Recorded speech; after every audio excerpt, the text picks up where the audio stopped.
message this morning is about receiving the kingdom like a child. At nabasa natin yung passage kanina sa Luke 18:15 hanggang 17. Now, kagagaling ko lang from Palawan the other day, the other night. At meron kasing ilang mga kapatid na nag-achieve or let's say natapos ang kanilang program. Extension natin sa ating seminary, May mga nakatapos ng certificate and advanced diploma. Kaya yung gawain doon, itong mga estudyante, they receive yung mga awards. They receive yung certificates. And they also receive yung regalo mula sa mag-asawang missionary na to. At actually, na-receive din nila yung scholarship. Okay, so kung titingnan natin, yung pagtanggap nila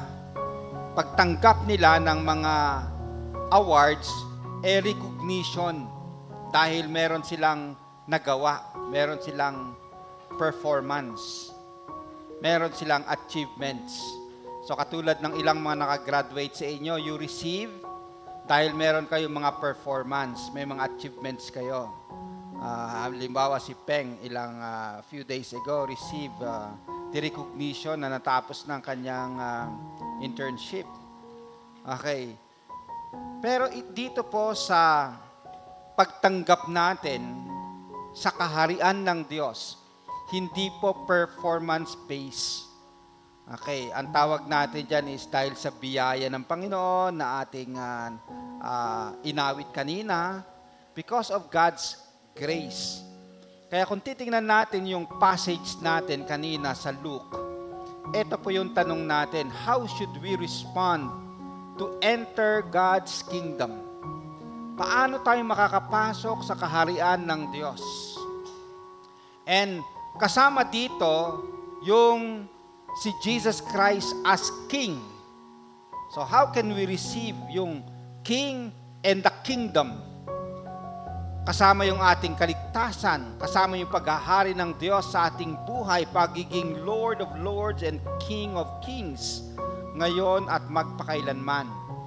Una, ito po, basahin natin ng sabay-sabay, release all self-reliance. Yung bang nakarely sa kakayanan natin, sa performance natin, sa gawa natin. Paano natin tanggapin ang kaligtasan, ang kaharian, or si Jesus Christ mismo? Sabi dito, release all self-reliance. Almost lahat ng religions sa buong mundo, ang itinuturo nila is, marireceive mo ang award or yung award or let's say sa kabilang buhay or nirvana or heaven or whatever sa pamamagitan ng performance. Yung gagawa ka ng good works. Okay, yun po yung karamihan na tinuturo nila para ikaw ay maligtas, para ikaw ay makatanggap ng reward mula sa langit, sa Diyos, especially yung kaligtasan. Pero kung tingnan natin yung Luke 18:15 at ibang mga passage, basahin po natin ng sabay-sabay kung paano. Let's start. Now, people were even bringing their babies to Jesus for Him to place His hands on them. And when the disciples saw this, they rebuked those who brought them. Okay. Yung message natin is coming to Christ, receiving His kingdom like children, like babies. Ito bang mga baby na ito, sila ba ay lumapit kay Jesus sa sarili nila? Or may nagdala sa kanila? Okay. So illustration po ito na itong mga babies ay dinala kay Jesus. Hindi yung sarili nilang kakayanan, sila ay lumapit kay Jesus. May mga magulang sila na nagdala kay Jesus. So, ang implication dito ay the idea of humility, pagpapakumbaba, and dependence. Hindi yung mag-rely ka sa sarili mo. Ikaw ay lalapit kay Jesus. Tingnan natin yung isang passage sa John 6:44 na lalong pinapalinaw yung katuruan ng yung tinatawag na hindi sa pamamagitan ng self-reliance tayo makakalapit kay Jesus. Basahin natin John 6:44. No one can come to me unless the Father who sent me draws him. Si Jesus po yung nagsasalita dito. At ang sabi niya, walang makakalapit sa akin maliban ang Ama, ilalapit sila sa akin. And that is through the work of the Holy Spirit. Hindi tayo makakalapit kay Jesus hanggat yung Ama ang gagawa ng paraan para tayo ay makalapit kay Jesus. And that is through the conviction of the Holy Spirit. So makikita natin dito na hindi tama yung self-reliance pagdating sa pagtanggap ng kaharian ng Diyos. Hindi nakadepende sa kakayanan natin. Nakadepende sa kakayanan ng Diyos. Kaya tinatawag natin itong biyaya. Kasi wala tayong kakayanan. Pero may gumawa para sa atin. Hindi natin kayang iligtas ang sarili natin, kaya may nagligtas sa atin, namatay sa krus para sa atin. Okay. Yung inabit natin kanina, ay, wala dyan. Sabi dito, ako ay lalapit sa iyong harapan. Puso ko'y luluhod sa iyong kabanalan. At kahit hindi man ako karapat-dapat, ngunit sa biyaya't dugo mong nilaan, O Jesus, ako'y lalapit, mag-aalay ng pagpupuri sa iyo. Ako'y aawit, itataas ang aking tinig sa iyo. Ako'y mananahan sa piling mo. Okay. Napakaganda yung wordings na tayo ay lalapit sa Panginoon. Pero actually, ang tanong, bakit tayo nakakalapit kay Jesus? Bakit tayo nakakalapit sa Kanya? Hindi dahil sa sarili nating kakayanan, kundi may Holy Spirit na gumagawa para tayo ay makalapit sa Panginoong Diyos. Can you say amen to that? Tingnan din natin yung tinatawag na total inability. Ito po yung katuruan ng doctrine, isa sa doctrine of grace, yung total inability. Yung isang katuruan, meron akong abilidad na lumapit sa Diyos. Decision ko yan. Kaya ako ay naligtas, ako ay lumapit sa Diyos. Pero yung isang banda, yung total inability, nasa sarili ko, hindi ko kaya na lumapit sa Diyos. Kailangan ko ang tulong ng Holy Spirit para ako ay makalapit sa Diyos. Yung total inability po ang ating itinuturo mula sa Biblia, na makakalapit lang tayo kay Jesus dahil ang Ama, inilalapit tayo kay Jesus sa pamamagitan ng Kanyang Holy Spirit. Ako po ay nagturo sa isang maliit na Bible school noon. Buti hindi ako nagturo ng theology. Kasi mali ang aking ituturo. Mali ang aking theology. Yung theology ko noon ay may halong yabang. Anong ibig kong sabihin? May halong yabang. Sang pagkaalam ko dati, lahat tayo may kakayanan. Lahat tayo, it just so happen na ginamit ko yung kakayanan ko para piliin ko ang Diyos. Yung iba, bahala sila, hindi nila ginamit, ako ginamit ko. Yung makita natin na may halong yabang, na akala ko, ako ang may kakayanan. Pero without the work of the Holy Spirit, kahit anong kakayanan ko, actually, walang-wala. Kaya nga tinatawag natin na doctrine of grace. Biyaya ng Diyos. Kasi kung hindi gumawa ang Holy Spirit sa buhay ko, paano ako makakalapit sa Diyos? Kahit umaawit ako na ako ilalapit, kung hindi ang Holy Spirit gagawa sa buhay ko, hindi ako makakalapit sa Diyos. So in everything na gagawin natin, hihingi tayo ng tulong sa Diyos. Yan po yung doctrine of grace, yung yung parang bata na hindi natin kaya kung hindi tayo tutulungan ng ating tatay. Halimbawa, may nagdadumbbell yung bata. Hindi niya kaya yung malaking dumbbell. Pero pag nandun yung tatay niya, okay, kunwari hahawakan ng bata, yung dumbbell, hahawakan din yung tatay. Okay. Pagkatapos sabay nilang itataas. Akala ng bata, siya yun eh. Akala niya. Pero actually, may tatay. So ganun po yun. Akala natin tayo. May sinabi si Jesus Christ sa kanyang disciples, "You did not choose me, but I have chosen you." You see? Yung akala natin tayo, pero hindi pala. May mas nauna na gumawa para tayo makakagawa. Yun din po yung inawit natin kanina, sukdulang biyaya.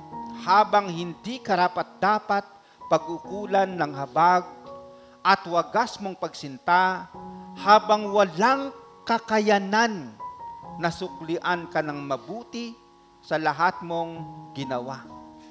Tama po yun, wala tayong kakayanan. Habang walang kakayanan, yun total inability, wala talaga tayong kakayanan.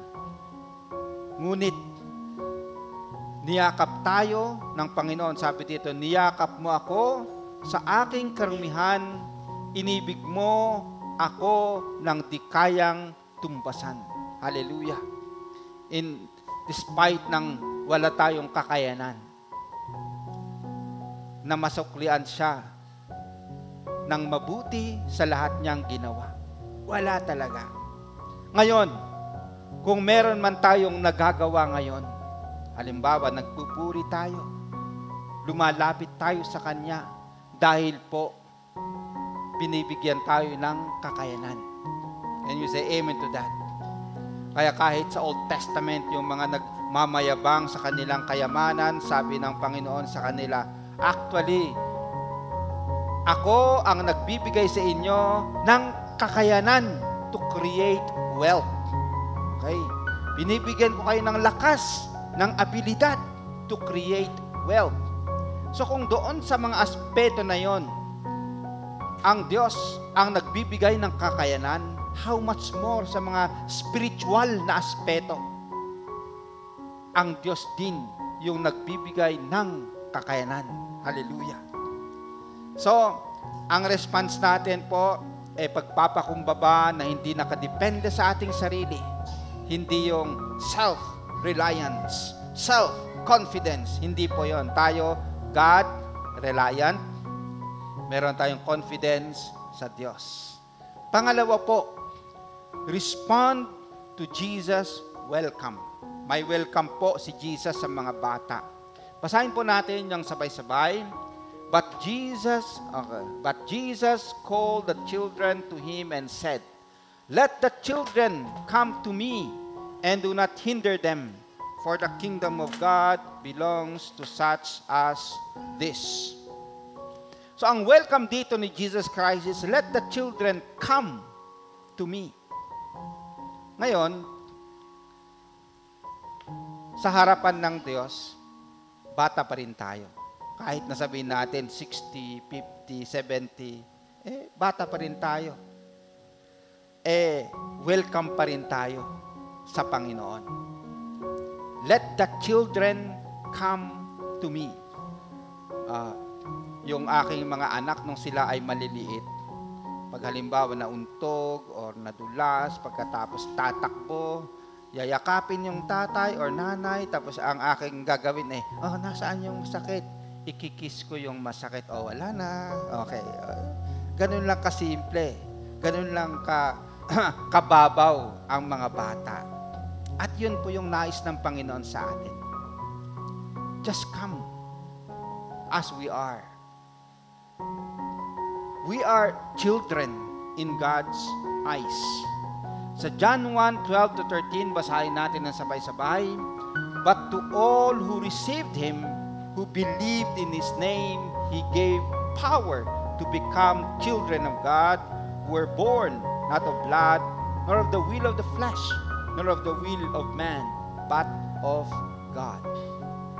So nakita natin na pag tayo ay lumapit sa Kanya,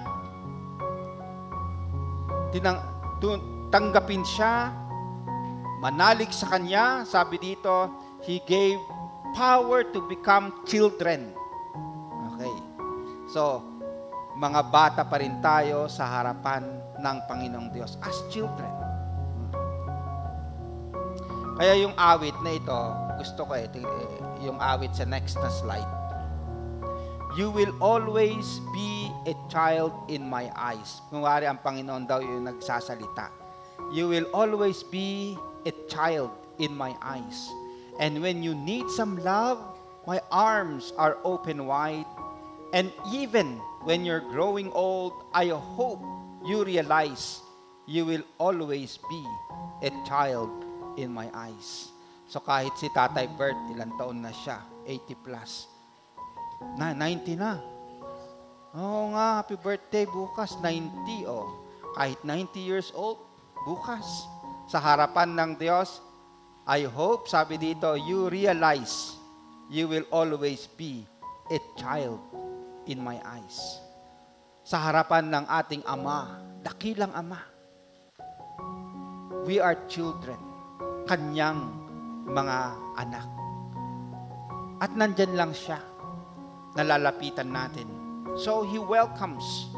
So, yung paglapit natin sa Kanya is through the work of the Holy Spirit.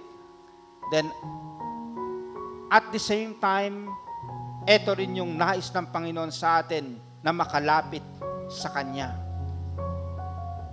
Now, nung isang, kailan ba Monday, umaten kami ng MAF, Aviation Fellowship, Mission Aviation Fellowship. At yung organizer nito ay kaklase pala ni Rap Rap, who joined itong Mission Aviation Fellowship. Ito yung mga Christian na mga pilots and airplane mechanics na ang kanilang mission ay magdala ng tulong. Ang description nila sa parable of the Samaritan, sila daw yung donkey. Sila yung donkey, the carrier. At very interesting kasi ang tagal na nitong Mission Aviation Fellowship. Noong nagmi-mission sila sa Ecuador, Latin America noon, may 5 mga kagagraduate lang sa seminary at magmi-mission sila. Si Jim Elliot, si Nate Saint at yung iba. Gamit nila itong Mission Aviation Fellowship, yung airplane nila na maliit, pagkatapos nag-mission sila doon. Ang masaklap, pinatay sila ng mga Indians. Lahat sila. Pero after some time, yung mga asawa nila at kapatid nila ay bumalik doon. At itong mga Indians, napakinggan nila ang mensahe ng Diyos. Yung pumatay sa mga asawa nila, kinonvict ng Holy Spirit, tinanggap nila. Tinanggap nila ang gospel. Ang title ng movie na ginawa nilang movie ngayon is End of Spears. Free lang yan sa internet, End of Spears. kung paano itong isang village ay nakakilala sa Diyos because they receive the message. They receive the gospel. Kaya kahit yung iba matatanda sa harapan ng Diyos, sila rin ay bata. They were welcome. Na sila man ay mga makasalanan, murderers, pero nung sila ay tumanggap, naniwala kay Jesus, sila ay naging parte ng kaharian ng Diyos. Ang panghuli po ay ito, receive the kingdom with childlike faith. Okay. Na-emphasize natin dito yung pananampalataya na katulad ng mga bata. Kasi ito yung sabi ni Jesus Christ. Basahin natin ng sabay-sabay. Truly, I tell you, anyone who does not receive the kingdom of God like a little child will never enter it. Ang requirement para makapasok sa kaharian ng Diyos ay childlike faith. Tingnan natin yung mga bata, no? Kahit na hagis mo sa taas, okay lang, tatawa-tawa yan, ano? Kasi meron siyang faith na hindi mo siya pababayaan. Hindi siya babagsak, hahawakan mo siya. Yun po yung requirement na meron tayong childlike na pananampalataya para makapasok sa kaharian ng Diyos. Sabi ng isang theologian na si John Calvin, sabi niya sa next na slide, faith is like an empty open hand stretched out towards God with nothing to offer and everything to receive. Paano natin ma-receive ang kingdom? Parang kamay ang ating pananampalataya na tatanggapin natin ang kaharian ng Diyos. Si Jesus Christ, yung kanyang rule, kailangan ang pananampalataya. Sabi rin ni Pablo sa Romans 10:15, basahin natin ng sabay-sabay, so then faith comes by hearing, and hearing by the word of God. Para magkaroon ng pananampalataya, ano ang kailangan pakinggan? Ang Word of God. Kaya mahalaga yung pupunta tayo sa church at pakinggan natin ang Word of God. Pero ito yung question, why others heard but no faith? Napakinggan nga nila, wala namang pananampalataya. Sa next na slide, basahin natin ng sabay-sabay. But not all the Israelites accepted the good news. For Isaiah says, Lord, who has believed our message. So kahit napakinggan, pero hindi receptive yung ating pakikinig, hindi tayo magkakaroon ng pananampalataya. Katulad ng mga Israelites, napapakinggan nila, but they did not accept the good news. Mapakinggan dito, pero hindi nila tanggap. So, mahalaga po na every time we listen to the Word of God, tinatanggap din yan ng puso natin. Parang sinasabi ng puso natin, Amen. Amen. Sa pamamagitan ng pakikinig and hindi lang basta pakinggan ng kung ano-ano. Okay. Kung titingnan natin, ibalik natin sa taas yung PowerPoint. Okay. So then, faith comes by hearing, and hearing by the Word of God. Gusto kong i-emphasize dito, yung hindi lang basta-basta ano ang pinapakinggan. Ano yung dapat pakinggan? Ang Word of God. So, dapat when I preach, ang pinipreach ko ay Word of God. Ang problem, minsan pag uwi ninyo, nakalimutan yung Word of God, yung verse. Ang nakalimutan ninyo yung kwento. Illustration lang yun. Dapat yung focus yung Word. Kasi ito yung nagbibigay ng faith sa atin. Minsan, kumusta yung pagsimba mo? Okay, okay, nakakatawa yung kwento ni Pastor. Hindi yun yung sinasabi dito, hindi yung hearing by the kwento ni Pastor, hindi. Hearing by the Word of God. Mag-focus sa Word of God. Yun yung way na ang Holy Spirit ay gagawa. Gagamitin niya yung Word of God para magkaroon tayo ng pananampalataya. Okay. Ito po sa next na slide. Yan si Pastor Albert kahapon. Buti na lang pinapunta ni Lynn para putulin yung aming mataas na puno kasi aabot na sa kuryente. Okay, sabi ni Lynn, Pastor Abet, pwede pa rin ba kitang utusan? Kasi pastor ka na ngayon eh. Nahihiya pa siya. Di pumunta pagkatapos pinutol niya. And then, habang nandun kami, kinukwento niya na ngayon daw ang kanyang, yung oath-taking. Sabi ko, hindi kasi ang alam ko, sa presbytery, kahapon yung presbytery. So, chinek niya uli. Hanggang sa ma-realize niya na kahapon talaga, kahit late kami, pumunta kami para mag-oath-taking si Pastor Albert kasi siya ay nakapasa ng licensure. So meron siyang license to preach ng ating denomination sa ating Cavite Presbytery. Ang system kasi natin, mag-umpisa ka ng ministerial candidate, mag-exam. Pangalawa, mag-exam ka ng licensure or license to preach. Panghuli, yung ordination, yung talagang alam mo, ikaw ay tinawag at ikaw, ito na yung panghabang buhay mo bilang isang pastor. So, yun yung panghuli. So, yun yung pinag-pray kay Pastor Albert kahapon. Si Pastor Arman, gusto niya na rin daw magpa-license. Tagal kong sinasabihan dati, ayaw niya. Ngayon, parang gusto niya na rin daw. Okay, so nauna na si Pastor Albert. Yung mga nahuhuli. Yung mga nauuna. Okay. Pero hindi ito yung gusto ko emphasize kasi naalala ko uli yung time na si Pastor, hindi siya noon pastor, nag-aaral sa PTS.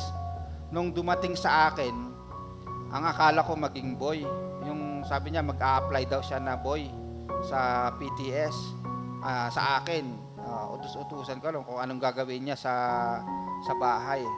Hanggang sabi ko, gusto mo mag-aral. Gusto niya raw talaga, kaya gusto niyang mag-working student. Okay. And then tumagal ng ilang panahon nung dito sa church natin, nung nakita niyang wala si Janjan. Sabi niya, pwede ba akong pumalit kay Janjan sa church? Katira. Hanggang sa, dito na siya nakatira. Okay, hanggang sa siya ay nakagraduate. Ngayon, may asawa na. Wow, may baby na. Sabi ni Sister Lynn kahapon, wow, Abet, magiging tatay ka na. Kung titingnan natin yung history ng buhay niya, yung paano rin gumawa ang Panginoon. Pero primarily, may time na sinasabi niya sa mga kaklase niya na ganito ako, sarado ako, sagrado, ganyan ako, talagang dito ako. Pero sumama siya sa evangelism. In-invite siya na sumama sa evangelism. Tinuruan sila kung paano mag-evangelize. May tracts na kanilang babasahin at i-share sa mga bata sa classrooms. After that, ng experience niya, lumapit siya sa akin, Pastor, paano ako magbago ng relihiyon? Okay. Nung narinig ko yon, alam ko na ang Holy Spirit gumagawa sa puso niya. Yun po kasi yung ating let's say, paniniwala. Pag ang Holy Spirit ay kumikilos sa buhay ng isang tao, i-persuade natin silang maniwala at tanggapin ang kaharian ng langit. Kaya yun po yung ginawa ko kay Pastor Albert. Nung time na yon, na-realize ko yung Holy Spirit gumagawa. Kasi ang kanyang sineshare ay Word of God, Pagkatapos kumikilos ang Holy Spirit, so pinersuade ko siya. Maniwala ka. Mag-pray tayo. Tanggapin mo si Jesus sa iyong buhay. So yung time na yon, doon niya kinomit yung buhay niya sa Panginoon.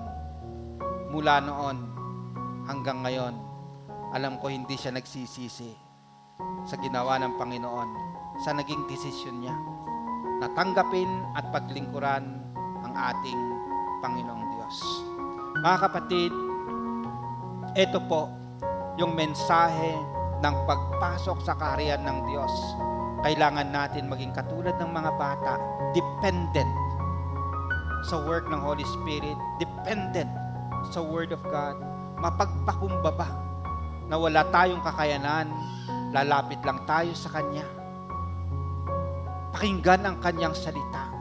Magkakaroon tayo ng pananampalataya na parang kamay.